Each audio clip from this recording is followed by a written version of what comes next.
ఓం నిషుసీద గణపతే గణేషు త్వామాహుర్విప్రాతమం కవీనాం న అర్తే త్వత్క్రియతే కించనారే మహామర్కం మాఘవం చిత్రమర్చ.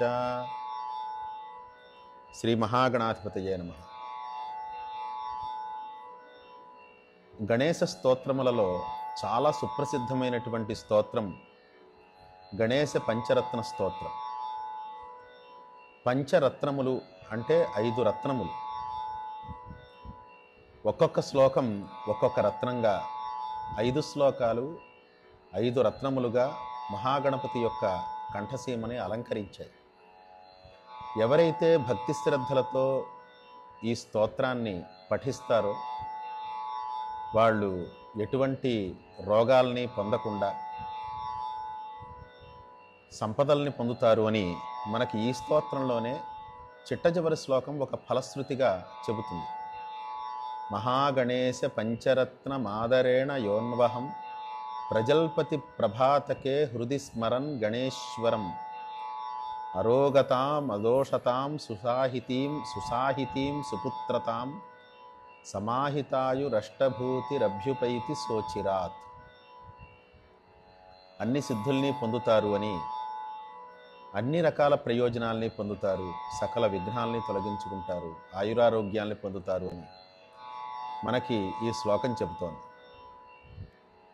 అన్వహం ప్రతిరోజు మహాగణేశ పంచరత్నం, ఈ మహాగణేశ పంచరత్నాన్ని ఆదరేణ హృది స్మరన్ గణేశ్వరం, గణేశ్వరుణ్ణి హృదయంలో స్మరించి ఈ స్తోత్రమందు ఆదరభావంతో ఎవరైతే ఈ స్తోత్రం యొక్క అర్థాన్ని తెలుసుకుంటూ మహాగణపతిని స్తుతిస్తారో వాళ్ళు మహాగణపతి యొక్క అనుగ్రహానికి పరిపూర్ణంగా పాత్రులవుతారు అని ఈ శ్లోకం మనకి చెప్తోంది. అయితే ఈ శ్లోకాన్ని చాలామంది గానం చేశారు. మొట్టమొదటగా మనకి 5 రాగాల్లో వినిపించేటువంటి తీరుగా శ్రీమతి ఎంఎస్ సుబ్బలక్ష్మి గారు గానం చేసి మనకి సుపరిచితం చేశారు. ఈ స్తోత్రాన్ని, సుప్రసిద్ధమైనటువంటి ఈ స్తోత్రాన్ని సంగీత లోకానికి కూడా సుపరిచితం చేశారు. అయితే చాలామంది ఈ స్తోత్రాన్ని పాడుతూ ఉంటారు. అయితే అర్థం ఏమిటి అని చాలామందికి ఒక జిజ్ఞాస కలుగుతూ ఉంటుంది. వాళ్ళ కోసమే ఈరోజు ఈ స్తోత్రాన్ని అర్థసహితంగా నేను వివరిస్తున్నాను. ముదాకరాత్తమోదకం సదా విముక్తి సాధకం కళాధరావతం సకం విలాసి లోకరక్షకం అనాయకైకనాయకం వినాశితే భదైత్యకం నతాశుభాసునాశకం నమామితం వినాయకం. అనాయకైకనాయకం వినాశితే భదైత్యకం నతాశుభాసునాశకం నమామితం వినాయకం. నమామితం వినాయకం. ముదాకరాత్తమోదకం సదా విముక్తి సాధకం కళాధరావతంసకం విలాసి లోకరక్షకం అనాయకైకనాయకం వినాశితే భదైత్యకం నతా శుభాసునాశకం నమామితం వినాయకం. ముదాకర ఆత్తమోదకం. ముదాకర అంటే సంతోషానికి, ఆనందానికి మూలస్థానమైనటువంటి ఆ విఘ్నేశ్వరుడు. ఆత్తమోదకం స్వీకరించినటువంటి మోదకము గలవాడు, అంటే మోదకాన్ని స్వీకరించినవాడు. ఏదైతే మోద సాధనమో అది మోదకం. అటువంటి మోదకాన్ని, అభయముద్రని, వరదముద్రని స్వీకరించి ఆయన భక్తులకు ఆనందాన్ని కలిగిస్తున్నారు. అందువల్ల 2 పదాలు ఒకే సమాసంలో కలిసి మనకి వినిపిస్తూ ఉంటాయి. ముదాకర ఆత్తమోదకం. ముదాకరుడు మోదకాన్ని ధరించినవాడు. ముదాకరుడు అంటే ఆనందానికి స్థానమైనవాడు, మోదకాన్ని ధరించినవాడు. సదా విముక్తి సాధకం. నిరంతరము కూడా విముక్తి కోసం, అంటే బంధ విముక్తి కోసం, బంధ విముక్తికై తాను అనుగ్రహాన్ని కురిపించేవాడు. విముక్తి సాధకం, విముక్తిని సాధించేవాడు. కళాధరావతంసకం. కళాధర అంటే చంద్రుడు. ఆ చంద్రుణ్ణి శిరస్సున పెట్టుకున్నవాడు. కళాధరావతంసకం విలాసి లోక రక్షకం. అనేక రకాల భావాలతో, అనేక రకాల మనస్తత్వాలతో ఉన్నటువంటి ఈ ప్రపంచాన్ని రక్షిస్తున్నవాడు. అనాయకైకనాయకం. అనాయక, తనకి మించి ఇంకొక నాయకుడు, తన్ని పరిపాలించేవాడంటూ ఎవడు లేడు. తానే సకల ప్రాణి పరిపాలకుడు, సకల లోక పరిపాలకుడు. తనకి పరిపాలకుడు అంటూ ఎవరు లేడు. అందువల్లే అనాయక న విద్యతే నాయక యస్య సహ అనాయక. నాయకుడనేవాడు లేడు, తానే నాయకుడు. అందువల్లే ఏకనాయక, ఒకే నాయకుడు. వినాశిత ఇభదైత్యకం. ఇభదైత్యకం అంటే గజాసురుని సంహరించినటువంటి వాడు. గజాసురునితో యుద్ధం చేసి ఆ గజాసురుని సంహరించాడు. వినాశిత ఇభదైత్యకం. అనాయకైకనాయకం వినాశితేభదైత్యకం నతాశుభాసునాశకం. ఎవరైతే భక్తి శ్రద్ధలతో నమస్కరిస్తారో వాళ్ళ యొక్క అశుభాల్ని నాశనం చేస్తాడు. అటువంటి వినాయకుణ్ణి నమామి, నమస్కరిస్తున్నాను అని ఈ మొదటి రత్నానికి, శ్లోకరత్నానికి, పంచరత్న స్తోత్రంలో మొదటి శ్లోకరత్నానికి అర్థం. నతేతరాతి భీకరం నవోదితార్కభాస్వరం నమత్సురారి నిర్జరం నతాధికాపదుద్ధరం సురేశ్వరం నిధీశ్వరం గజేశ్వరం గణేశ్వరం మహేశ్వరం తమాశ్రయే పరాత్పరం నిరంతరం. పరాత్పరం నిరంతరం.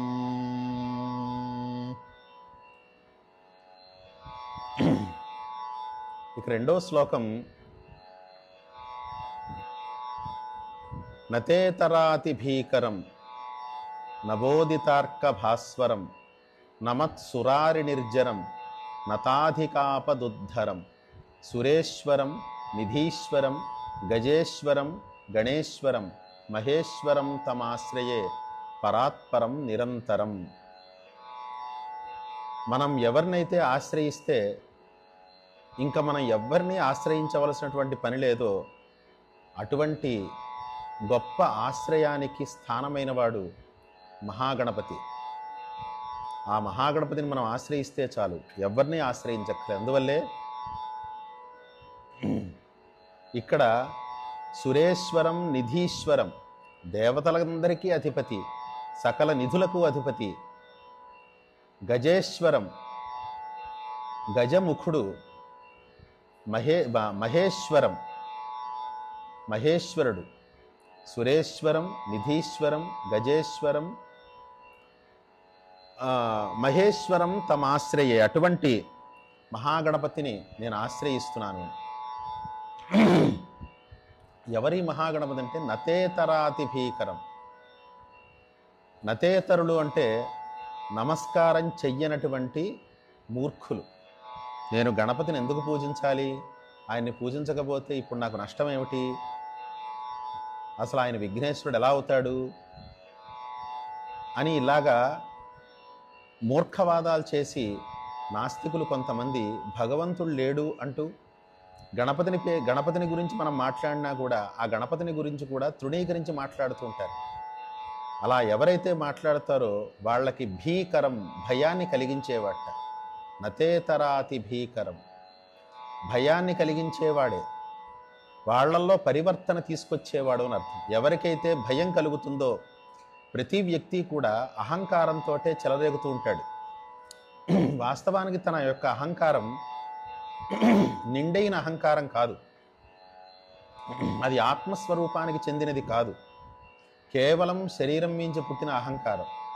అటువంటి అహంకారంతో ప్రవర్తించే మనిషి అజ్ఞానానికి లోబడే తన అహంకారాన్ని చూపిస్తున్నాడు, కానీ అది జ్ఞానానికి ఏమాత్రం నిదర్శనం కాదు, అది ఆత్మవిశ్వాసం అంతకన్నా కాదు.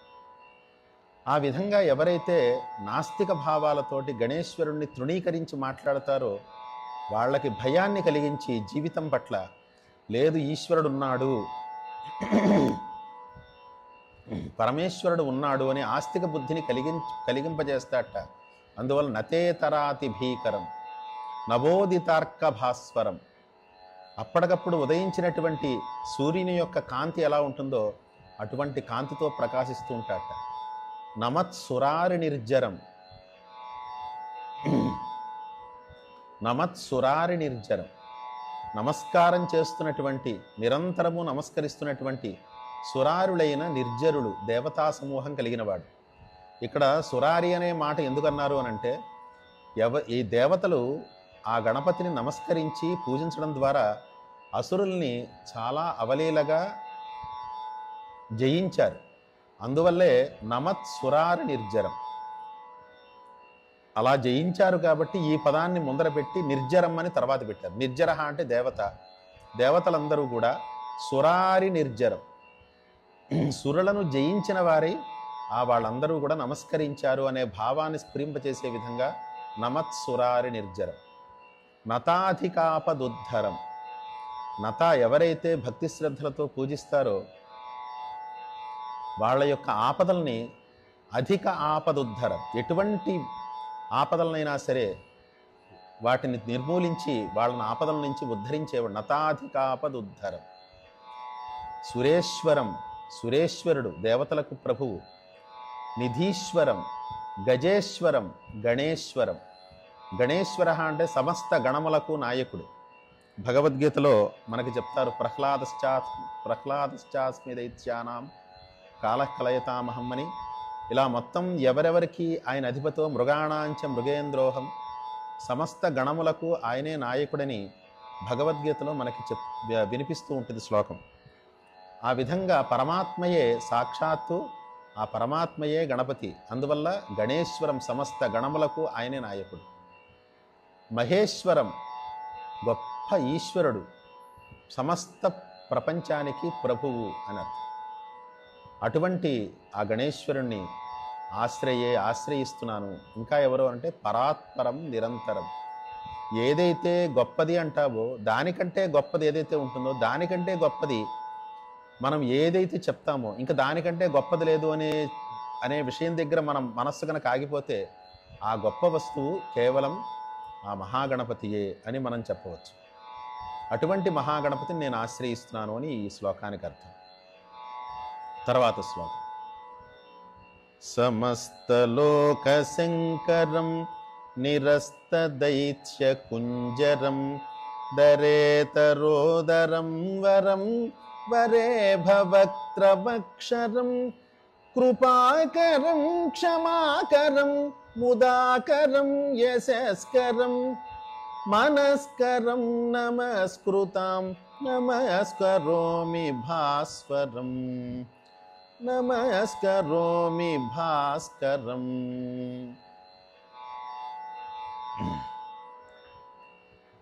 సమస్త లోక శంకరం, సమస్త లోకములకు శం అంటే శ్రేయస్సును కరం కలిగించేవాడు, సమస్త లోకములకు క్షేమాన్ని కలిగించేవాడు, శ్రేయస్సుల్ని కలిగించేవాడు.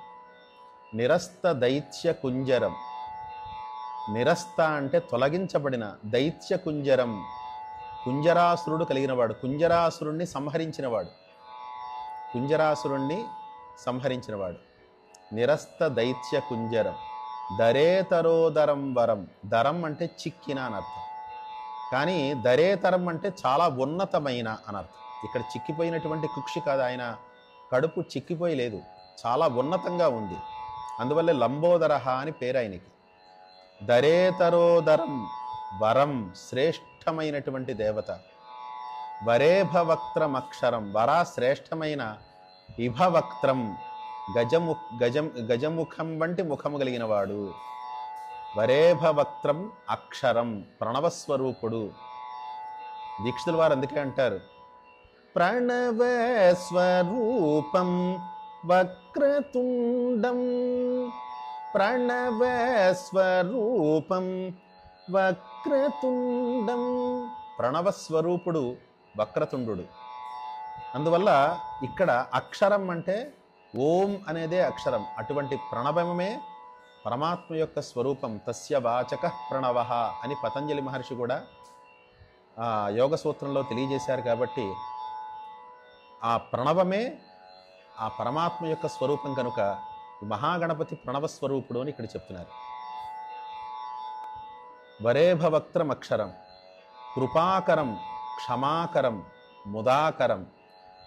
కృపాకరం ఎవరైతే దీనులుంటారో వాళ్ళ పట్ల కరుణను చూపిస్తాడు.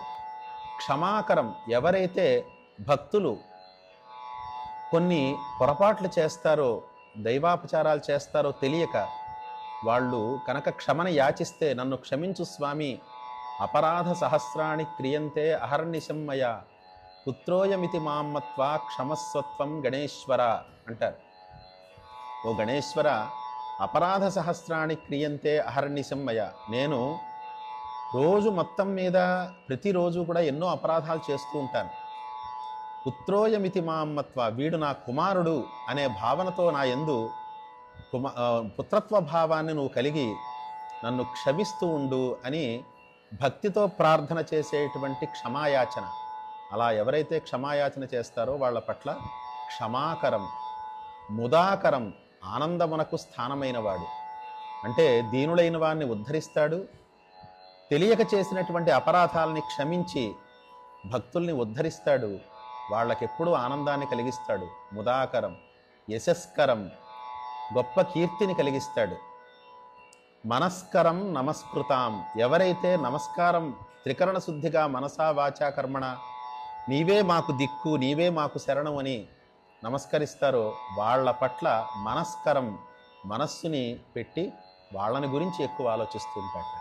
అటువంటి మనస్కరం నమస్కృతాం నమస్కరోమి భాస్కరం, అటువంటి భాస్కరం ప్రకాశమును కలిగించే, జ్ఞానప్రకాశమును కలిగించే గణేశ్వరుణ్ణి నేను నమస్కరిస్తున్నాను అని దీనికి అర్థం. తర్వాత అకించనార్తిమార్జనం చిరంతనోక్తి భాజనం పురారి పూర్వనందనం సురారి గర్వచర్వణం ప్రపంచనాశభీషణం ధనంజయాదిభూషణం కపోలదానవారణం భజే పురాణవారణం భజే పురాణవారణం. అకించనార్తి మార్జనం. అకించన అంటే దారిద్ర్యం, ఆర్తి అంటే బాధ. దారిద్ర్యాన్ని, అయ్యో నాకు జ్ఞానం కలగడం లేదు, విద్య కలగడం లేదు అనేటువంటి బాధని మార్జనం, నిర్మూలించేవాడు, తొలగించేవాడు. దారిద్ర్యాన్ని, బాధల్ని తొలగించేవాడు.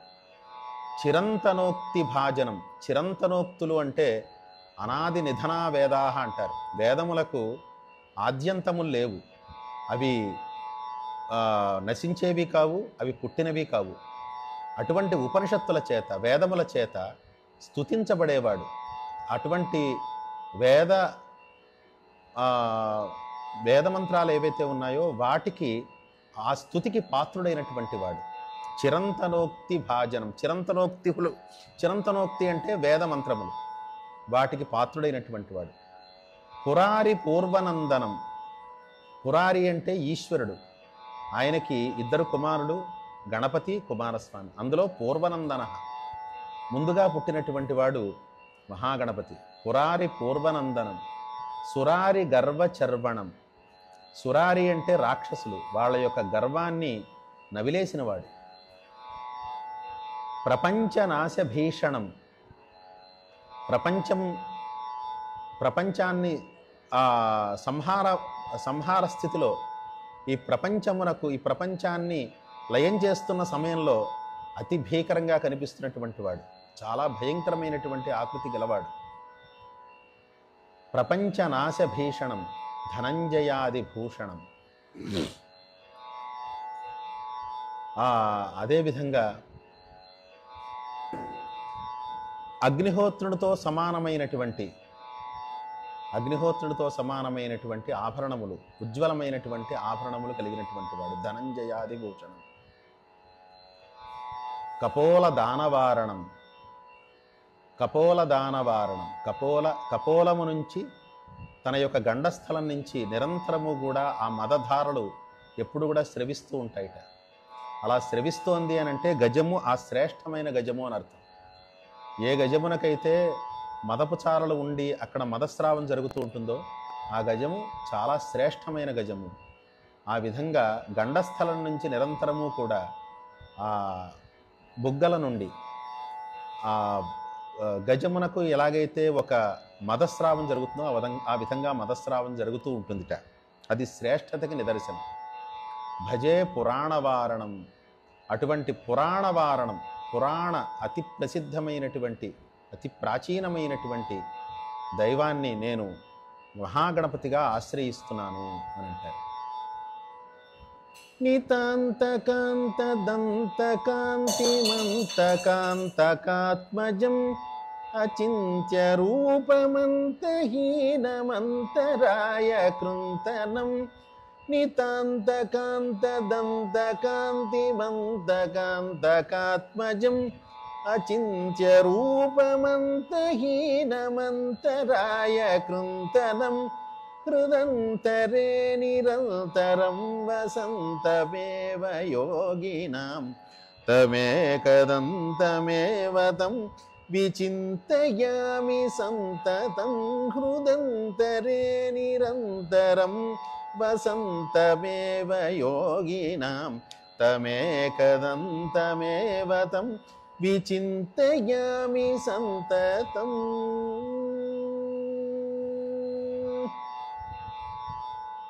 నితాంతకాంత దంతకాంతిం అంతకాంతకాత్మజం అచింత్యరూపమంతహీనమంతరాయ కృంతనం.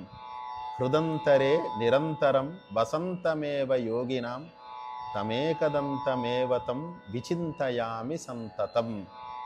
అద్భుతమైన శబ్దాలంకారాలతో నడిచినటువంటి 5వ పంచరత్నం ఇది. నితాంత కాంత దంత కాంతిం. నితాంత కాంత ప్రకాశిస్తున్నటువంటి దంత కాంతిం, దంతము యొక్క కాంతి కలిగినటువంటి వాడు. మనోహరమైన, కాంత అంటే మనోహరమైన, నితాంతం అత్యంతం మనోహరమైనటువంటి దంతకాంతిం, దంతము యొక్క కాంతి కలిగినటువంటి వాడు. అంతకాంతకాత్మజం. అంతకః అంటే యముడు, ఆయనకి అంతకుడు ఈశ్వరుడు. అంతకాంతకాత్మజం. అంతకాంతకః అంటే మృత్యుంజయుడు అంటే ఈశ్వరుడు, ఆయన యొక్క కుమారుడు అని అర్థం. అంతకాంతకాత్మజం. అచింత్య రూపం, ఊహించడానికి కూడా మనకి శక్యము కానటువంటి అద్భుతమైనటువంటి రూపం కలిగిన వాడు. అంతహీనం, ఆయనకి ఆద్యంతములు లేవు, ఆద్యంతములు లేనటువంటి మహారూపం అయింది. అద్భుతమైనటువంటి ప్రకాశం, ఆత్మప్రకాశమే విఘ్నేశ్వరుని యొక్క స్వరూపం. అచింత్య రూపం, అంతహీనం, అంతరాయ కృంతనం. అంతరాయములంటే విఘ్నములు, వాటిని కృంతనం తొలగించేవాడు. అంతరాయ కృంతనం, విఘ్నములను తొలగించేవాడు. హృదంతరే నిరంతరం, హృదయం యొక్క గుహలో నిరంతరం వసంతం నివసించువాడు. ఎవరి యొక్క హృదయముల్లో? యోగినాం. హృదంతరే నిరంతరం వసంతమేవ యోగినాం. యోగినాం హృదంతరే, యోగుల యొక్క హృదయ గుహల్లో నిరంతరము కూడా వసంతం నివసిస్తూ ఉండేవాడు.